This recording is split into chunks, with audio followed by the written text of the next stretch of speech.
Hi, this is Gary. Just going to give you a quick rundown of the garden. This is kind of the bad time of the gardening. Everything kind of grows up. It's super hot. We had 122 heat index yesterday, so it's already in the morning. It's probably 8 o'clock in the morning. It's probably 85, 90 degrees. But anyway, this is what the garden where the tomatoes look like. I've started mowing it. The grass has gotten, oh, you don't want it to do this, but you know what my dad would have done, he just mowed this for the rest of the summer and planned next spring. What I'm going to do is go back here, till this, mow this down, till it up, and we're going to go back and replant corn here, and I may go plant some more peas, black-eyed peas down there, or purple peas down there. And then over here, the other purple hull peas. Seen the other video, they're doing really good. I don't water these. Haven't done a whole lot of even weed control on it. They pretty much keep, the plants are kind of keep the weeds down. I think I went through them maybe one time, so they're doing well. This here, where the watermelons are, and the only bad thing about watermelons, you can't control or where they were. You can't control the grass and stuff, so it's gotten grown up. I'm gonna have to go through here and till it up again. I've already mowed it down. We've already picked all the watermelons, and that's what they look like. And over here, we have the sweet potatoes. I did, that one part that wasn't, I didn't do a good job of controlling the weeds. I kind of growed up. These others are doing really well. One time I tried to find Bermuda grass, can't find it. I was going to show you the Bermuda grass.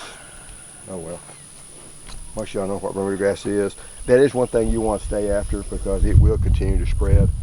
And this is kind of one different. I don't know the names of your store-bought potatoes, but this is one of that's got a different colored leaf on it, or different shaped leaf on it from most of sweet potatoes. And sweet potatoes are doing good. Like I say, there's very few weeds. There's a weed over here. But I mean, you're not seeing very many weeds. I did water these once. We got another rain on them, so they're, like I say, they're doing well. I did put a little bit of potassium on them, potassium fertilizer, the potash, and because they really like potash, and a little bit of nitrogen. You don't want to fertilize too much nitrogen, or you get all leaves and no potatoes. You can eat the leaves; they're good for stir fry. If that's what you want to do. We don't do that, but a lot of people do. Anyway, that's about it. The cover crop did not turn out well. I'm going to sit this back in. It's got a little bit of it came up. You see, this here's what I planted. That's the forage sorghum. You see a little bit of that out there, but not much. Most of it's crabgrass, and that's one thing I was wanting to try to control. So, I also planted some peas out there, but they didn't have very good germination. They were a couple of years old, and peas do not maintain their germination well at all. So, you kind of want to buy them every year. Onion seeds, by the way, just so you'll know, onion seeds are very bad about germination. I planted one that was a year old. I got absolutely no germination. Because I had some seeds left over in a tray, and you can see where I stopped, where I planted, like 100 different trays or seed cells in those onions. Not a single one came up, and as soon as you went to the new seeds, they all came up. So, the only other thing I was going to show you, if there is a little flower that comes up here somewhat that some people like, this kind of a bee balm type plant, and that just came in natural.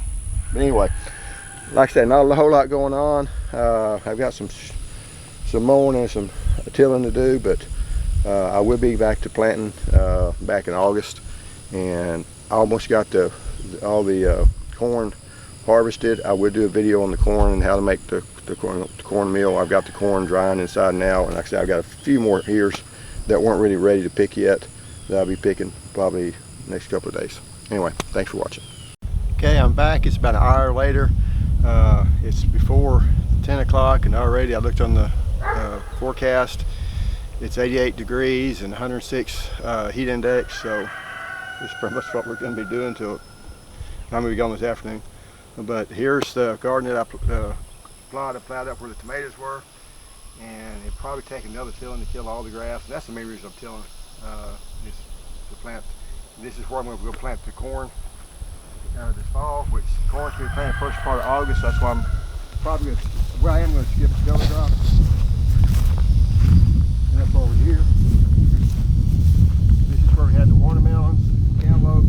We've got, I think, 4 cantaloupes or half a dozen cantaloupes. I think we got probably 15 to 18 watermelons off the plot, so it didn't do bad. And the other plot, they went in plowed too. I tilled it up, I mowed it, then I plowed it, tilled it.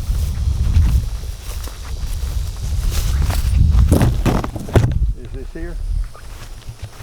And you know, some of this is probably going to, like this here, it might or might not die, but I'll know in a day or two, and whether or not till or not. I try to till as little as I can, as little as I have to. I don't like tilling, but to me, it's just, when you got a garden this big, it's just something you have to do for, mainly for weed control. And I did have the grapes. I was going to show you them, but the birds decided to eat them. But they made, probably 12 different clusters, you know, of this size clusters of grapes. I did take it to a guy that knows a fair amount about, he used to grow grapes, and he said they wouldn't make good for wine or jelly or something.